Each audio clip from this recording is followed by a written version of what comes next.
Hello दोस्तों, welcome back to my YouTube channel quick pharma. तो कैसे हैं आप लोग? आई होप आप लोग बहुत ही अच्छे होंगे। तो जैसे कि हमारा सब्जेक्ट चल रहा था pathophysiology B pharmacy second semester, उसमें हमारी यूनिट 3 चल रही थी और यूनिट 3 का हमारा चैप्टर फर्स्ट चल रहा था हिमेटोलॉजिकल डिजीज़। तो इसमें हमने ऑलरेडी कुछ टॉपिक्स को कवर कर लिया है प्रीवियस वीडियो लेक्चर्स में, जैसे कि iron deficiency, megaloblastic anaemia and sickle cell anaemia. ठीक है, तो ये ऑलरेडी हमारे कंप्लीट हो चुके हैं पार्ट वाइज। तो आज की वीडियो में जो हमारे कुछ पेंडिंग टॉपिक्स हैं उनको आज हम कवर करने वाले हैं। जैसे कि हमारा हो गया thalassaemia, hereditary acquired anaemia and haemophilia. तो ये हमारे जो कुछ टॉपिक्स हैं इनको आज की वीडियो में हम कंप्लीटली डिस्कस करेंगे, इनकी इटोलॉजी, पैथोजेनेसिस, सिम्टम्स, ट्रीटमेंट वगैरह हर चीज़। फिर हमारा इसका जो यूनिट 3 का चैप्टर 1 होगा वो हमारा कंप्लीट हो जाएगा आज की वीडियो में। बाकी इसके जो नोट्स वगैरह होंगे आप लोगों को टेलीग्राम चैनल पे मिल जाएंगे फ्रीली, वहाँ से आप लोग डाउनलोड कर सकते हैं। एंड प्रीवियस वीडियो लेक्चर्स को ज़रूर देखिएगा, तभी आप लोगों को आगे फर्दरली हर एक पार्ट समझ में आएगा। और सबसे मेन बात यह है कि आप लोग वीडियो देखते ज़रूर है, लेकिन वीडियो को ना तो लाइक करते हैं ना तो शेयर करते हैं। तो प्लीज़ वो छोटा सा काम होता है, आप लोग उसको लाइक करिए, सब्सक्राइब करिए, शेयर करिए, ठीक है? क्योंकि ये सारी चीज़ों में बहुत ज़्यादा मतलब स्ट्रगल फील होता है जब भी कोई वीडियो वगैरह बनाओ, तो इसलिए आप थोड़ा सा तो अपना एफर्ट डाल ही सकते हैं, ठीक है? तो सबसे पहले हमारा टॉपिक आ जाता है यहाँ पे थैलेसेमिया। तो इस वाले टॉपिक को सबसे पहले यहाँ पे हम कवर करने वाले हैं। तो जो थैलेसेमिया होता है ये भी बेसिकली हमारे यहाँ पे इनहेरिटेड ब्लड डिसऑर्डर होता है। इनहेरिटेड ब्लड डिसऑर्डर यानी कि जो हमको पेरेंट्स से मिला हो, यानी किसी भी चिल्ड्रन में जो चीज़ जीन के थ्रू बच्चे में आई हो। तो इसमें भी वही सारी चीज़ें हैं, जैसे कि हम लोगों ने, अगर आप लोगों ने सिकल सेल एनीमिया पढ़ा होगा पिछली वीडियो में, पिछले पार्ट में, तो आप लोग को ये अच्छे से क्लियर हो जाएगा। तो यहाँ पे एक चीज़ आप लोगों को समझना है कि जो हमारा यहाँ पे सिकल सेल एनीमिया था, यानी कि ये भी हमारे इसमें भी क्या हो रहा था कि ये हमारा इनहेरिडिटरी ही था। मतलब कि इसमें हमारा क्या हो रहा था कि कोई भी चीज़ हमारे पेरेंट्स से हमको मिल रही हो, ठीक है? तो यहाँ पे जो हमारा hereditary acquired anaemia and sickle cell anaemia, अगर इन दोनों के बारे में आता है तो आप लोगों को इसी के बारे में ही लिखना है, ठीक है? ये दोनों अलग अलग नहीं है बल्कि सेम ही है। हेरिडिटरी एक्वायर्ड एनीमिया है तो इसमें आप लोग सेम लिख सकते हैं। और यहाँ पे जो हमारा हेरिडिटरी एक्वायर्ड एनीमिया है, इसको यहाँ पे हम हीमोलिटिक एनीमिया भी जानते हैं। हीमोलिटिक एनीमिया का मतलब क्या होता है? Loss of RBC. तो इन दोनों में बस यही डिफरेंस है कि इन दोनों में मतलब नाम चेंज है, लेकिन वही चीज़ है कि यहाँ पे सेल जो होते हैं, जो आरबीसी सेल्स होते हैं, वो हमारे यहाँ पे डिस्ट्रॉय होने लगते हैं। जैसे कि हमने यहाँ पे सिकल सेल एनीमिया में पढ़ा था कि हमारे यहाँ पे जो नॉर्मल आरबीसी होते हैं उनका यहाँ पे शेप एकदम चेंज हो जाता है, वो कुछ हमारे इस तरीके के हो जाते हैं, ठीक है? पहले मेगालोब्लास्ट होते हैं, उसके बाद कुछ इस तरीके के हो जाते हैं। इनको यहाँ पे हम सिकल और एब नॉर्मल आरबीसी बोलते हैं, जो कि हमारे बिल्कुल किसी काम के नहीं रहते हमारी बॉडी में। इसलिए ये हमारे क्या होते हैं, धीरे धीरे डिस्ट्रॉयड हो जाते हैं। इनकी लाइफ भी जो रहती है वो सिर्फ 10 से 15 दिन की ही रहती है। तो वही चीज़ यहाँ पे थैलेसेमिया के अंदर भी होता है कि हमारे जो आरबीसी सेल्स होते हैं वो बहुत जल्दी हमारे डिस्ट्रॉय होने लगते हैं 10 से 15 दिन के अंदर ही। क्योंकि नॉर्मल लाइफ देखें अगर आरबीसी सेल्स की, तो ये हमारी 1 to 120 डेज़ की रहती है। लेकिन ये हमारे इसकी वजह से, ये जो थैलेसीमिया होता है इनमें आरबीसी की कमी हो जाती है, इसीलिए वो सिर्फ 10 से 15 दिन ही जीवित रहते हैं। और sickle cell anaemia and thalassaemia, ये दोनों ही क्या होते हैं, ये जेनेटिक प्रॉब्लम होती है, यानी कि जेनेटिक डिसऑर्डर्स होती है, जो कोई भी चीज़ हमको हमारे पेरेंट्स से जीन के थ्रू मिल रही हो। तो यहाँ पे इसको थोड़ा यहाँ पे पढ़ा जाए। Thalassaemia is an inherited blood disorder characterised by abnormal production of haemoglobin. तो जैसे कि हम लोगों ने यहाँ पे सिकल सेल एनीमिया में हमने क्या देखा था कि यहाँ पे जो हमारा हीमोग्लोबिन ए होता है, ठीक है, हीमोग्लोबिन ए हमारा अच्छा वाला होता है, तो वो हमारा कन्वर्ट हो जाता है हीमोग्लोबिन एस में। यानी कि ये हमारा हीमोग्लोबिन ऐसा होता है जो हमारे हीमोग्लोबिन बहुत मतलब बहुत ख़राब होता है, जो कि हमारे यहाँ पे क्या करता है, ये मेगालोब्लास्ट को फॉर्म करता है। मेगालोब्लास्ट का मतलब होता है जो यहाँ पे ऐसे आरबीसी को फॉर्म करते हैं जिसमें ना ही तो मतलब ब्लड होता है और ना ही तो आयरन होता है, ना ही तो उसमें हीमोग्लोबिन होती है। लेकिन यहाँ पे थैलेसीमिया के अंदर यहाँ पे थोड़ा सा चेंज हो जाता है। इसमें क्या होता है कि हमारे यहाँ पे जो हीमोग्लोबिन होता है, यानी कि जो हमारे यहाँ पे हीमोग्लोबिन है, वो हमारे यहाँ पे क्या होता है, उसकी जो क्वांटिटी होती है वो हमारी कम हो जाती है, यानी कि ये हमारे नंबर्स में कम हो जाते हैं। इसकी क्वालिटी नहीं चेंज होती, इसमें क्वांटिटी कम हो जाती है, यानी कि ये हमारे नंबर्स में डिक्रीज़ हो जाते हैं। हीमोग्लोबिन की कमी हो जाती है थैलेसीमिया में। तो जो थैलेसीमिया होता है वो हमारा क्वांटिटेटिव डिसऑर्डर होता है हमारे हीमोग्लोबिन का, यानी कि इसमें हमारे हीमोग्लोबिन की क्वांटिटी कम होती है। तो यहाँ पे एक्चुअल में होता क्या है कि हमारा किस तरीके से कॉज होता है, by mutation in the genes that controls production of haemoglobin. तो जैसे कि आप लोग को पता है कि हमारा जो मतलब कि यहाँ पे जो थैलेसीमिया होता है वो बेसिकली हमारा यहाँ पे दो अल्फ़ा एंड दो बीटा चेन से बना हुआ होता है। लेकिन मान लो जैसे कि ये हमारे दो अल्फ़ा और दो बीटा चेन है, अगर इनका प्रोडक्शन अच्छे से हो ही ना पाए, ये प्रोड्यूस ही ना हो पाए, तो जैसे कि आप लोग को पता है कि हमारा जो हीमोग्लोबिन होता है, हीमोग्लोबिन हमारा बेसिकली किससे बनता है, दो अल्फ़ा एंड दो बीटा चेन से, ठीक है। तो अगर यहाँ पे हमारे यहाँ पे दो हीम यहाँ पे जो हमारे ये दो अल्फ़ा एंड दो बीटा चेन है, अगर यही हमारे इनका प्रोडक्शन ही नहीं होगा, यही हमारे डिक्रीज़ हो जाएंगे, तो यहाँ पे हमारा जो हीमोग्लोबिन है वो बनेगा ही नहीं। बाकी इसमें लिखा हुआ है thalassaemia results in decrease production of one और more globin chains that make up haemoglobin. अब मान लो जैसे कि हमारी ये जो हमारी दो अल्फ़ा चेन है और दो बीटा चेन है, अगर इन दोनों में से किसी में भी डिक्रीजमेंट आता है तो यहाँ पे जो हमारी हीमोग्लोबिन होगी, यानी कि जो हमारी यहाँ पे हीमोग्लोबिन होती है वो भी हमारे यहाँ पे क्या हो जाएगी, यहाँ पे हमारी कम हो जाएगी, यानी कि ये भी हमारी डिक्रीज़ हो जाएगी, इसका जो प्रोडक्शन होगा वो हमारा डिक्रीज़ हो जाएगा। और ये हमारा बेसिकली क्वांटिटेटिव डिसऑर्डर है हीमोग्लोबिन का, क्योंकि अगर इसमें हमारे अल्फ़ा एंड बीटा चेन की क्वांटिटी अगर कम हो जाएगी, यानी कि जो हमारी हीमोग्लोबिन से अगर उसकी क्वांटिटी कम हो जाएगी तो ये हमारा थैलेसीमिया कॉज करता है, ठीक है, अगर हमारी हीमोग्लोबिन क्वांटिटी में कम हो जाएंगे। तो ये हो जाता है थैलेसीमिया के बारे में इंट्रोडक्शन। आई होप आप लोग को थोड़ा बहुत क्लियर हो गया होगा। बाकी इसको थोड़ा सा डिटेल्स में हम पैथोजेनेसिस वगैरह में ही पढ़ेंगे, जब इसका मैकेनिज्म पढ़ेंगे कि एक्चुअल में होता कैसे है।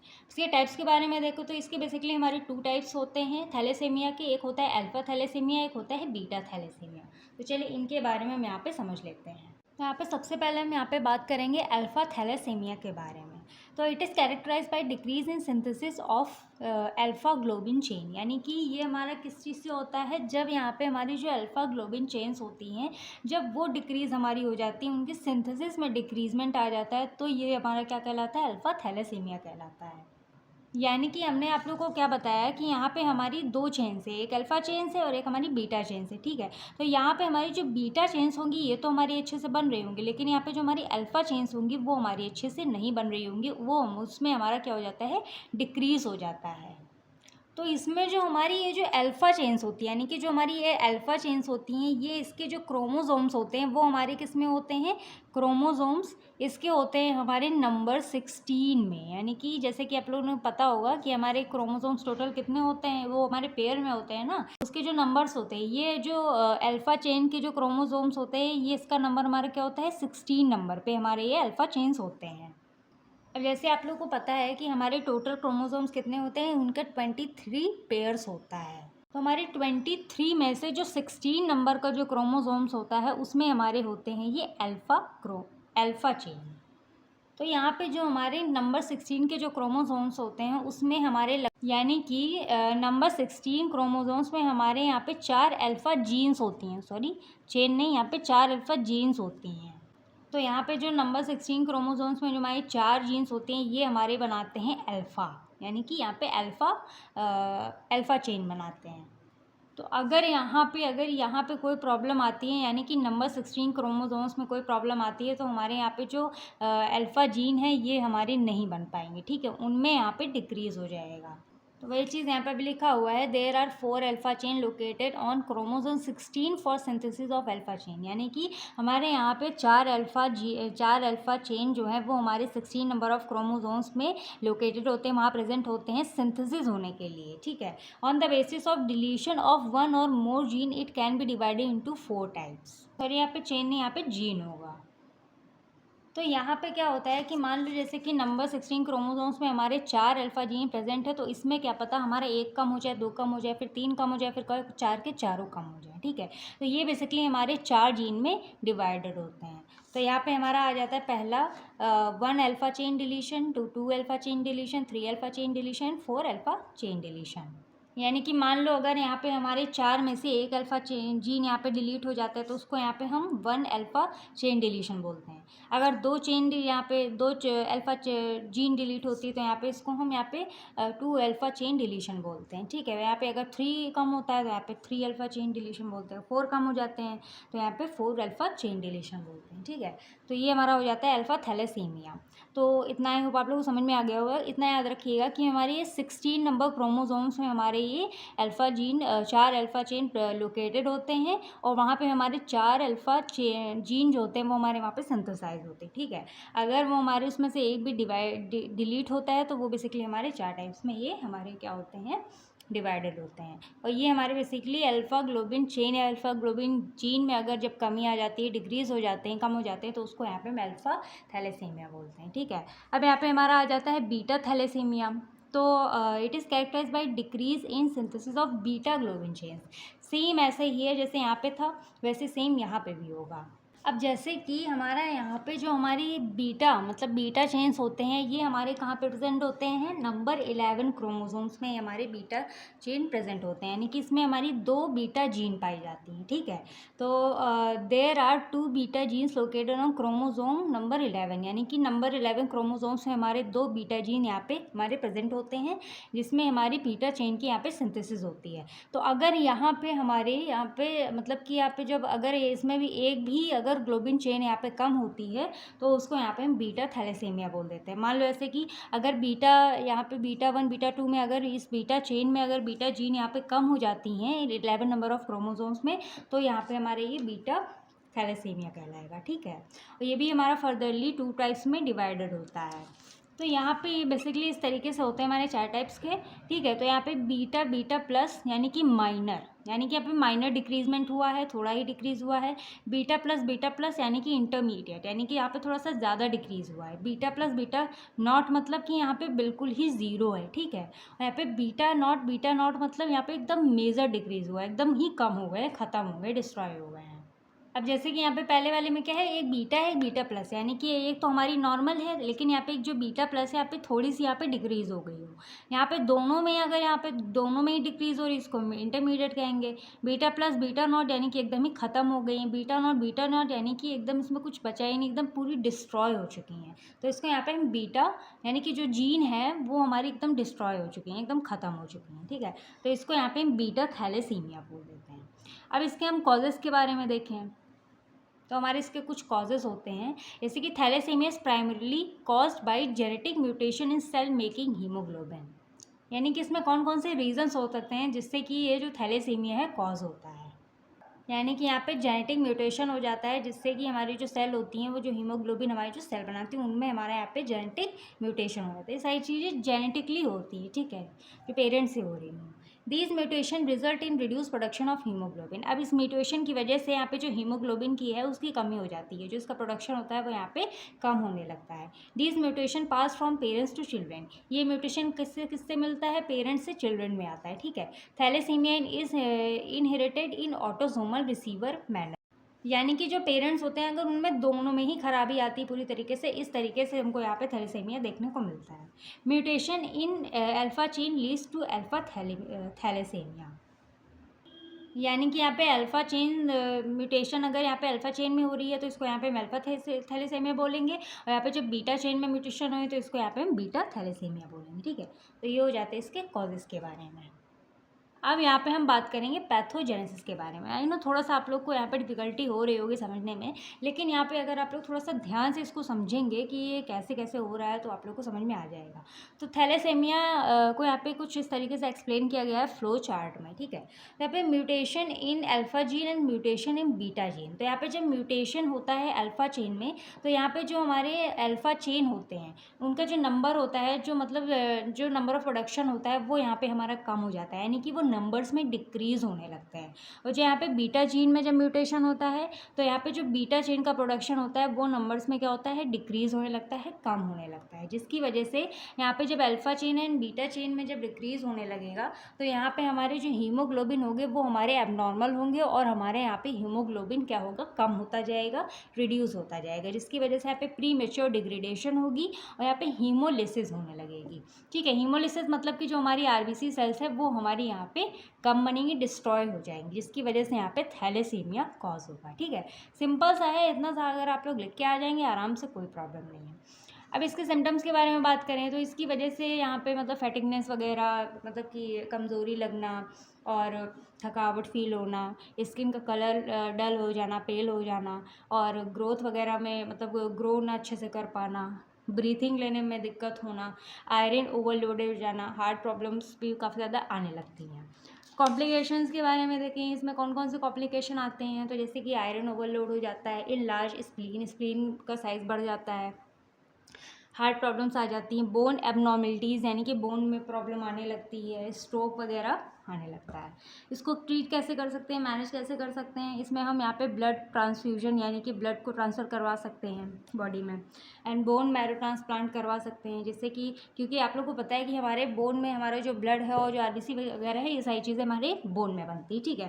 तो यहाँ पे बोन मैरो को भी यहाँ पे ट्रांसप्लांट करवा सकते हैं, मेडिकेशन एंटीबायोटिक्स वगैरह दे सकते हैं, और फॉलिक एसिड का यूज़ कर सकते हैं। तो इस तरीके से इसको यहाँ पे हम मैनेज एंड ट्रीट कर सकते हैं। तो आई होप आप लोग को थैलेसीमिया के बारे में अच्छे से क्लियर हो गया होगा। अब हम बात करेंगे अपने सेकंड टॉपिक के बारे में, जो कि हमारा होने वाला है हीमोफीलिया। अब ये हमारा थोड़ा सा यहाँ पे डिफरेंट टॉपिक हो जाता है, क्योंकि ये हमारा मतलब कि है यहाँ पे ब्लीडिंग डिसऑर्डर ही, यानी कि इनहेरिटेड ब्लीडिंग डिसऑर्डर है, बट ये हमारा यहाँ पे एनीमिया की वजह से नहीं होता है, यानी कि इसमें एनीमिया का कोई भी रोल नहीं है। अब बेसिकली ये हमारा किस चीज़ से डिनोटेड करता है, ये हमारा होता है ब्लड क्लॉटिंग के लिए। अब जैसे कि आप लोगों ने मैकेनिज़्म पढ़ा होगा, अब जैसे कि आप लोग को पता है कि जैसे कि कभी भी किसी को चोट लग जाती है तो उस टाइम पे उसकी बॉडी से बहुत ज़्यादा ब्लीडिंग होने लगती है, ठीक है। तो ब्लीडिंग होने के बाद धीरे धीरे क्या होता है कि ब्लड रुक जाता है, उसकी वजह से वहाँ पे एक टाइप खून का थक्का, जिसकी वजह से जो ब्लड होता है वो हमारा कंट्रोल हो जाता है, रुक जाता है। तो और ये चीज़ ऑटोमेटिक होती है, यानी कि अगर एक टाइम के बाद जब ब्लड पूरा बह जाता है उसके बाद वहाँ पे एक थक्का टाइप का बन जाता है, तो उसी को यहाँ पे हम ब्लड क्लॉटिंग बोलते हैं। अब हमारे जो ब्लड क्लॉटिंग होने की प्रोसेस को यहाँ पे हमारे मतलब कि जो हमारी ब्लड क्लॉटिंग जो हो रही है उस प्रोसेस में कुछ हमारे कौन से यहाँ पे क्लॉटिंग फैक्टर्स होते हैं, यानी कि कुछ फैक्टर्स होते हैं जिनकी वजह से हमारे यहाँ पे ब्लड क्लॉट हो जाता है। यानी कि यही फैक्टर्स जो हमारे क्लॉटिंग फैक्टर्स होते हैं यही हमारे रिस्पॉन्सिबल होते हैं, जिसकी वजह से हमको हमारी बॉडी में ब्लड क्लॉटिंग देखने को मिलती है। तो अब मान लो जैसे कि हमारे लगभग जो हमारे ब्लड क्लॉटिंग फैक्टर्स होते हैं वो बेसिकली हमारे होते हैं 12 क्लॉटिंग फैक्टर्स, ठीक है। लेकिन अगर इन्हीं क्लॉटिंग ये जो हमारे 12 के 12 क्लॉटिंग फैक्टर्स है, अगर इनमें कोई कमी हो जाए, यानी कि ये कम हो जाए, नंबर्स में डिक्रीज़ हो जाए या फिर एकदम ख़त्म हो जाए, तो हमारी जो ब्लड क्लॉटिंग वाली प्रोसेस होगी उसमें बिल्कुल भी एबनॉर्मलिटी आ जाएगी। एबनॉर्मलिटी आ जाएगी क्योंकि अगर हमारे क्लॉटिंग फैक्टर्स काम नहीं करेंगे तो हमारा ब्लड रुकेगा नहीं, और ब्लड नहीं रुकेगा तो हमारी पूरी बॉडी का जो ब्लड होगा वो बह जाएगा, और जिसकी वजह से इंसान की जान भी जा सकती है, ठीक है। तो क्लॉटिंग फैक्टर्स बहुत ज़्यादा इंपॉर्टेंट रोल प्ले करते हैं। लेकिन अगर किसी भी कारणवश यहाँ पे जो हमारा क्लॉटिंग फैक्टर्स है अगर वो हमारे कम हो जाते हैं, फिर डिस्ट्रॉय हो जाते हैं, तब यहाँ पे हमारी जो ब्लड क्लॉटिंग वाली प्रोसेस होगी उसमें एबनॉर्मलिटी आ जाती है। तो यही सारी चीज़ें हम यहाँ पे हीमोफीलिया में पढ़ने वाले हैं, ठीक है। तो यहाँ पे एक्चुअल में हीमोफीलिया में क्या होता है कि haemophilia is an inherited bleeding disorder in which a person lacks और has low level of clotting factors lead to reducing body's ability to make the blood clot. तो हीमोफीलिया में एक्चुअल में क्या होता है कि हमारे यहाँ पे जो क्लॉटिंग फैक्टर्स 12 होते हैं, तो इसमें से जो हमारा क्लॉटिंग फैक्टर 8th होता है और जो क्लॉटिंग फैक्टर 9th होता है, हीमोफीलिया में हमें इन दोनों की कमी देखने को मिलते हैं, यानी कि इसमें ये हमारे रिड्यूस हो जाते हैं फैक्टर्स।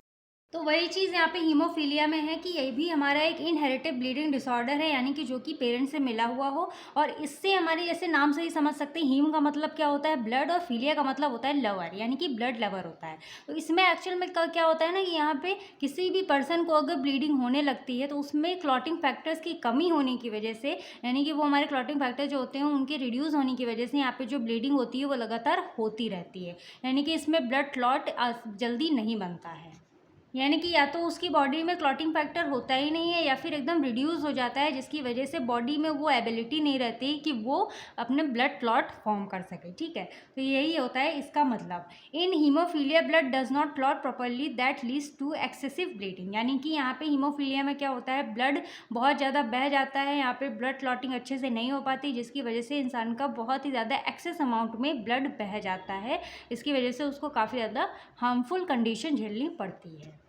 नेक्स्ट पॉइंट आ जाती है इसमें कि it is a coagulation bleeding disorder, यानी कि कोगुलेशन मतलब क्या होता है कि जिसमें हमारा ब्लड क्लॉट हो रहा हो, ठीक है। तो ये हमारा एक ऐसा डिसऑर्डर है जिसमें हमारी कोगुलेशन नहीं होती है और ब्लीडिंग काफ़ी ज़्यादा होने लगती है। It mostly commonly occurs in males, और ये बेसिकली ये जो हीमोफीलिया कंडीशन देखने को मिलती है ये बेसिकली हम लोगों को मेल्स में ज़्यादा देखने को मिलती है, ठीक है। तो ये हो जाता है हीमोफीलिया का इंट्रो। आई होप आप लोग को क्लियर हो गया होगा। अब इसके टाइप्स के बारे में देख ले तो बेसिकली ये हमारे 2 टाइप्स के होते हैं, ये हमारे 2 टाइप्स में क्लासीफाइड है। Haemophilia A and haemophilia B. तो चलिए जल्दी से इन लोगों के बारे में समझ लेते हैं। तो सबसे पहले हमारे यहाँ पे आ जाता है हीमोफीलिया ए। अब यहाँ पे जो हमारा हीमोफीलिया ए होता है, इसको यहाँ पे हम क्लासिकल हीमोफीलिया के नेम से भी जानते हैं, ठीक है। It occurs due to abnormality deficiency in clotting factor 8। यानी कि इसमें क्या होता है कि जैसे मैंने आप लोग को बताया कि हमारी बॉडी में लगभग हमारे 12 क्लॉटिंग फैक्टर्स होते हैं। तो इसमें जो हमारे 8th नंबर वाला क्लॉटिंग फैक्टर होता है उसकी कमी होती है हीमोफीलिया ए में। यानी कि जो हमारा क्लॉटिंग फैक्टर 8 है उसकी एबनॉर्मेलिटी देखने को मिलती है या फिर उसकी डिफिशियंसी देखने को मिलती है हीमोफीलिया ए में, ठीक है। It is most common haemophilia 80%। और ये लगभग जो हीमोफीलिया ए है 80% लोगों में हम लोग को देखने को मिलता है, जिसमें क्लॉटिंग फैक्टर 8 की कमी होती है, ठीक है। हीमोफीलिया बी देखें तो हीमोफीलिया बी को यहाँ पे हम क्रिसमस डिजीज़ के नेम से भी जानते हैं। And it occurs due to abnormality deficiency in clotting factor 9। अब इसमें ये जैसे मैंने आप लोगों को बताया था कि यहाँ पे जो 12 क्लॉटिंग फैक्टर में से जो 9th नंबर वाला क्लॉटिंग फैक्टर होता है हीमोफीलिया बी में, हमको 9th क्लॉटिंग फैक्टर की कमी देखने को मिलती है या फिर उसकी एबनॉर्मेलिटी देखने को मिलती है, ठीक है। और ये बेसिकली हमारा सेकेंड मोस्ट कॉमन हीमोफीलिया होता है, लेकिन ये सिर्फ हमको बहुत ही कम देखने को मिलता है, रेयरली 20% ही देखने को मिलता है, ठीक है। तो इतना याद रखिएगा कि हीमोफीलिया ए में हमारे क्लॉटिंग फैक्टर 8 की कमी होती है और हीमोफीलिया बी में हमारे क्लॉटिंग फैक्टर 9 की कमी होती है या फिर एबनॉर्मेलिटी देखने को मिलती है, ठीक है। और हीमोफीलिया ए में 80% लगभग लोगों को होता है ये वाली प्रॉब्लम। हीमोफीलिया बी 20% लोगों को हो जाता है, ठीक है। तो ये हो जाते हैं इसके टाइप्स के बारे में। अब हम बात करते हैं इसके कॉजेस और ईटियोलॉजी के बारे में कि ये जो हीमोफीलिया है ये किन किन कंडीशंस की वजह से कॉज होती है, मतलब कौन कौन से इसके फैक्टर्स हैं, इसकी ईटियोलॉजी के बारे में पढ़ते हैं, ठीक है। तो haemophilia is primarily caused by genetic mutation in the gene that provide instruction for making clotting factors. अब जैसे कि ये हमारी जेनेटिक म्यूटेशन होती है, यानी कि जो हमारे यहाँ पे क्लॉटिंग फैक्टर्स होते हैं उनमें को यहाँ पे इनके में जो जीन होती है इनमें अगर हमको म्यूटेशन देखने को मिलता है जो कि हमारे यहाँ पे इंस्ट्रक्शन प्रोवाइड करते हैं और मेकिंग क्लॉटिंग फैक्टर्स, अगर इनमें कोई प्रॉब्लम होती है तब ये हमारा हीमोफीलिया कॉज होता है। These gene are located on chromosome X. अब ये हमारे जो मतलब कि ये जो जीन होते हैं ये हमारे कहाँ पे प्रेजेंट होते हैं, यहाँ पे हम जो क्रोमोसोम्स एक्स होता है उनमें प्रेजेंट होते हैं। Males are generally affected more with the disease compared to females as they have only one copy of the must the gene on X chromosome whereas females have 2। तो अब जैसे कि आप लोगों ने देखा होगा कि जो मेल्स होते हैं उनमें क्रोमोसोम यहाँ पे पाया जाता है एक्स वाई और जो यहाँ पे फीमेल होती है उनमें क्रोमोसोम पाया जाता है एक्स एक्स।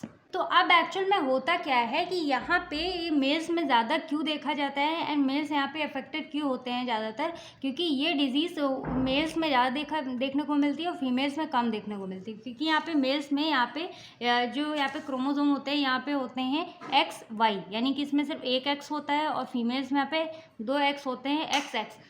तो यहाँ पे जो फीमेल्स होते हैं इनमें सिर्फ एक एक्स होता है। यहाँ पे मान लो अगर फीमेल्स में 2 एक्स है, अगर ये वाला डिफेक्टिव हो भी गया, इसमें कोई दिक्कत आ भी गया तो इसके पास एक एक्स और है, लेकिन यहाँ पे फीमेल में अगर ये एक्स पे अगर ये डिफेक्टिव हो गया या फिर इस पर अफेक्ट हो गया तो यहाँ पे मतलब दूसरा वाई होता है, यहाँ पे कोई एक्स नहीं होता है, इसीलिए ये ज़्यादातर यहाँ पे मेल्स में देखने को मिलता है।